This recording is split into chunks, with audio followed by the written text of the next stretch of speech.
I've watched gold investor sentiment over the last sort of 4 months as our market got favorable, right? And people started making money in the equities. And it was almost immediate that gold and silver investors began to wonder if the market was too hot and if we were near the top, because they heard the odd mainstream headline or journalist talk about gold. And it just struck me that gold and silver investors have so much PTSD from the last 15 years that they completely forgot what a good market feels and looks like. And this is the early stages of what it's going to feel and look like. But it's been so long for so many in the inner circle of the gold and silver space, they forgot about that. And as soon as they hear a generalist investor talking about silver or gold, they think, oh, we must be at the top. But, to your point about people still obsessing over U.S. tech stocks and that being the home for the majority of capital, I was traveling just a couple of weeks ago with a group of other entrepreneurs not related to the mining sector, all very successful,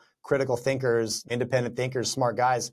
They've made some money. Not one of them would even think about putting $1 into the gold or silver sector, just because unless I'm talking about it, it's never hitting their radar. They still throw money at the broad U.S. equities market like it's the most obvious thing that anybody should do. And they're almost like, it's funny because they're also aware that the broad U.S. equities market is really like a gamble on 4 AI companies at this point. Yet it's just pattern, it's just habit, and it's still what they do with their cash.